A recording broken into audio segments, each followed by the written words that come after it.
What would you think if I said taking a painkiller would actually kill you?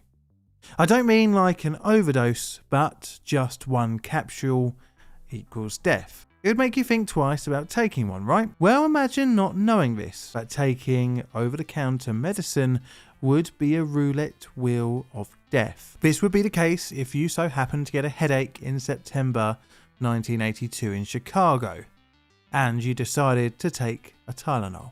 It is January 2023, and news outlets throughout the United States are reigniting interest in a 40-year-old unsolved case.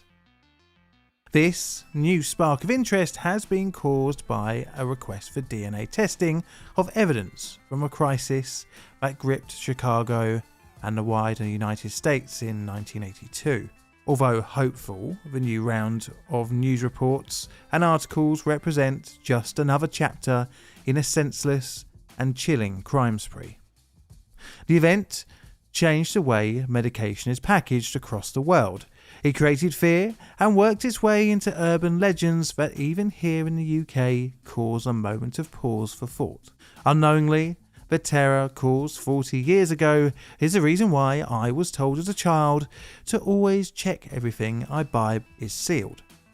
Showing how much this event illuminated just how vulnerable the things we consume are from tampering. Today I will be looking at the Tylenol tampering crisis.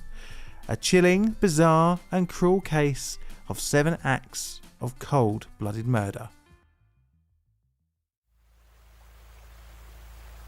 An innocent-looking bottle. You must excuse my ignorance, as I've never had a Tylenol. It's not sold here in the UK. And the thought of unsealed medication is a real head-scratcher to me. But at least the latter can be chalked down to me being a product of my time. A time post the Tylenol murders. I remember last year, or possibly the year before, feeling disgusted at the trend of ice cream licking in shops. Remember when people would open up ice cream tubs and lick the top? Pure nightmare fuel for a germaphobe like me. Although disgusting, as long as the liquor didn't have any oral-borne diseases, it was relatively harmless. But it shows that tampering with consumable products is alive and well. But back in 1982, today's case of tampering wasn't for likes on TikTok, but an act of cold-blooded murder with a little bit of extortion thrown in. Tylenol is probably very familiar for those in North America, but its main ingredient, paracetamol, is always readily available over the counter across the globe. Tylenol was introduced in 1955 by McNeil Laboratories. Over the years, the brand has released various medications with different ingredients effective in pain relief. One such was Tylenol Extra Strength. This product has 500mg capsules with the active ingredient of acetaminophen, also known as paracetamol. In 1959, Johnson & Johnson bought McNeil, making the company a subsidiary. Roughly 1 year later, the drug was made available over the counter and prescription free, and from there it took over as one of the most popular pain relief medications available without a prescription. By 1982, Tylenol had a 35% market share. Many have it as their first choice for colds, flus, headaches, toothaches and migraines, and the Tylenol Extra bottled capsules are a popular choice. Capsules are especially popular. They are made from gelatin, and because of this, they are slippery and easy to swallow. But capsules are also easy to open and close, and anti-tampering protection on their packaging was minimal. The bottles that held the capsules came in a paper box with an unglued lid. The red cap on top of the bottle was easily flipped open, with only a little piece of cotton left to cover the contents. Confidence in the brand is high. The product works, but the public perception during a deadly period of a few days in 1982 would be shaken to its core. A deadly few days.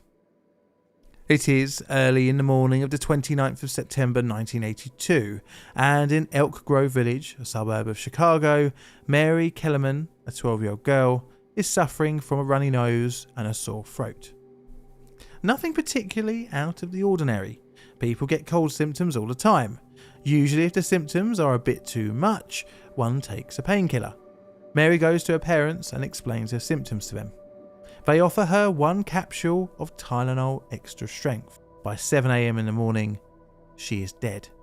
In a Chicago area hospital, Adam Janus, a 27-year-old postal worker, also died of a suspected heart attack. Upon hearing the news of Janus's death, his sister-in-law and brother rushed to the family home. Grief often brings a headache. Both took capsules of Tylenol from the same bottle that Adam had earlier in the day. Within hours, Adam's brother, Stanley, aged 25, was also dead. His wife, Teresa, would pass away just 2 days later. Following days, 3 more unexplained deaths occurred. 35-year-old Mary McFarland of Elmhurst, Illinois, 35-year-old Paula Prince of Chicago, and 27-year-old Mary Viner of Winfield, Illinois. Now, unexplained deaths of apparently healthy individuals usually sparks concern amongst the authorities, especially in the case of the Janus family, where 3 died within days of one another. They had all done one thing in common, however: taken a Tylenol. In early October 1982, investigators made the link between the victims and Tylenol. Was there an issue with the factory? Once the link was discovered, tests were undertaken on the remaining capsules in the victims' bottles, and a worrying ingredient was found: cyanide. Stranger still, the capsules had come from different batches from 2 different factories, one in Pennsylvania and another in Texas. This suggested the unthinkable, that the cyanide had made its way into the capsules after leaving the factory. The victims had another similarity. The Tylenol they all had consumed were in capsules and not tablets. It was quickly becoming apparent that the contamination was deliberate and done after delivery to shops. Interestingly, the bottles involved in the deaths of the Janus family members and Mary Kellerman had come from the same batch, named MC2880. Johnson & Johnson initially recalled this lot nationwide, but as more of the victims' pills were tested, it was apparent that lots 910MD and MB2738 were also involved, and this expanded the recall. This would become one of the largest pharmaceutical recalls in history. Tests from pharmacies across the United States localized the cyanide to the Chicago area. The recall was wider in the Chicago area itself, with all extra strength capsules pulled from the shelves. Initially, it was thought that only the victims' bottles had cyanide. This totaled 5. But tests pulled from bottles found several more also contaminated. Many of the tested bottles were dropped off by the public at police stations. In total, 8 bottles were found to have been tampered with. Bizarrely, around the same time on the 5th of October, a man was poisoned with strychnine, which had been added to a Tylenol bottle. This was in California. Luckily, the man had survived, but confidence in Tylenol capsules had collapsed. Trying to reassure the public, Johnson & Johnson distributed warnings to hospitals and wholesalers, as well as halting Tylenol capsule production, advertising, and broadening the recall nationwide, costing the company roughly $100 million.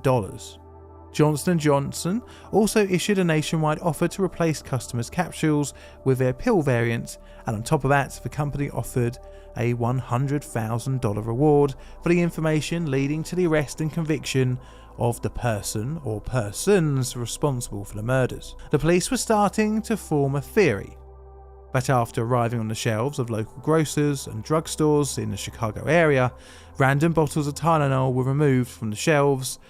Then the capsules were adulterated with 65 milligrams of potassium cyanide and then returned to the shelves to be purchased by any unknowing victim. For reference, the amount of cyanide was 10,000 times over the average amount to kill a person. But although the police had an idea of the method of the poisoning, they had no real leads until Johnson & Johnson received a letter.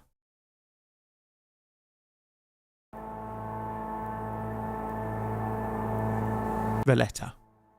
On the 1st of October 1982, a letter was posted to Johnson & Johnson, demanding $1 million be sent to an account at the Continental Illinois Bank. The letter was traced to James W. Lewis via a positive match of fingerprints and a postage mark from Lakeside Travel, his wife's previous employer. The police now had a suspect, but it would take until the 13th of December 1982 to apprehend Lewis in New York, and thus Lewis would be forever intertwined with the Tylenol case. This wasn't Lewis's first run-in with the law. Just a few years earlier, he had been charged with murder in 1978 in Kansas City, but the case was thrown out of court due to a technicality. Strangely, in that case, he had also written a letter. Lewis claimed innocence, stating the reason for the letter was to shame his wife's former employer. Lewis was the only suspect to have described how the culprit could have added cyanide to the bottles, in a method he called the drill board method. Lewis even said someone could drill holes into a plywood contraption, put the bottom capsule into a hole, put cyanide on top of the board, scrape it across with a bread knife, clean up the excess, put the tops of the capsules in, load them into the Tylenol bottles and put them on to store shelves. But there was no concrete evidence showing his part in the poisoning, and instead of being charged with murder, he was charged with extortion and held on a $5 million bond at the Metropolitan Correctional Center until the 16th of October 1983. Although no watertight evidence, Lewis had a striking resemblance to this person of interest from a CCTV still. The image showed victim Paula Prince buying a bottle of tainted Tylenol. His defence at trial claimed he was innocent of extortion because the money was to be paid into a bank account of a defunct company his wife had formerly worked for, in order to try and frame his wife's old boss.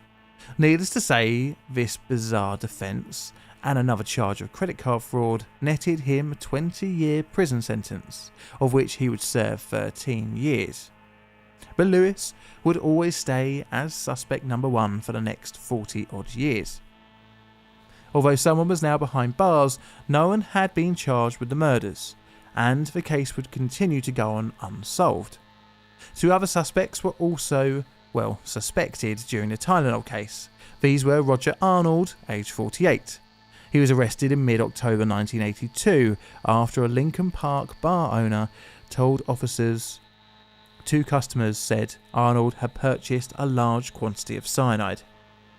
After searching his home, a number of books on explosives and poisons, laboratory vials, beakers, test tubes, and a number of weapons were found, but interestingly, no cyanide.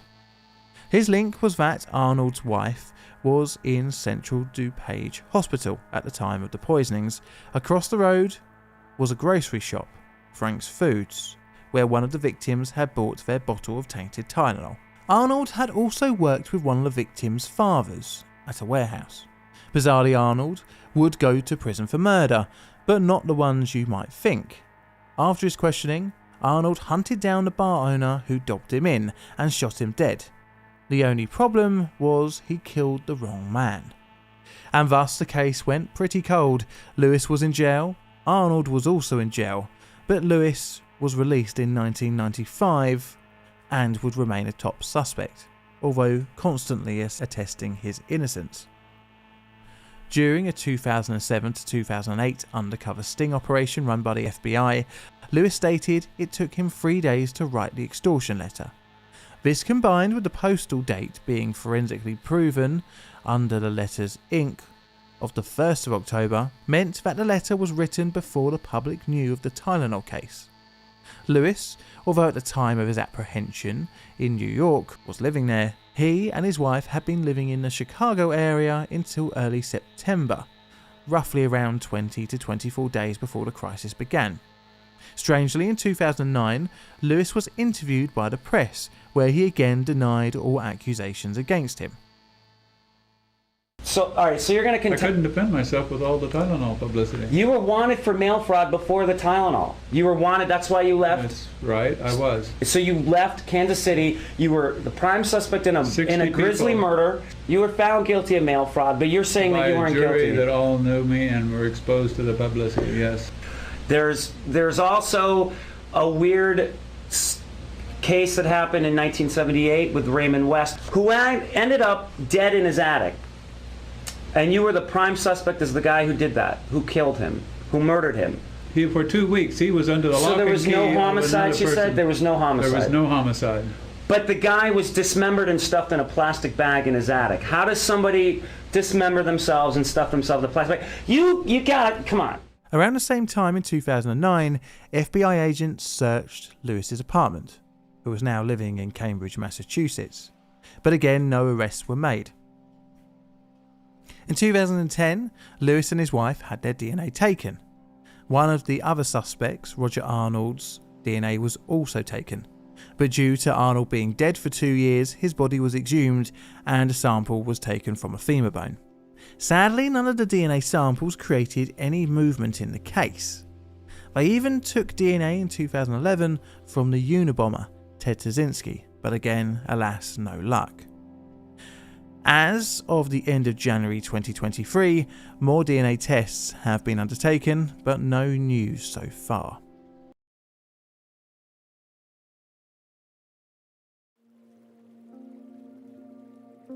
Aftermath.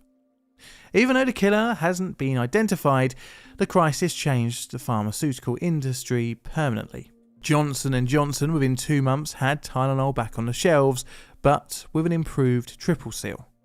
Their market share had plummeted from 35% to just 8%, but amazingly, this was turned around in just under a year.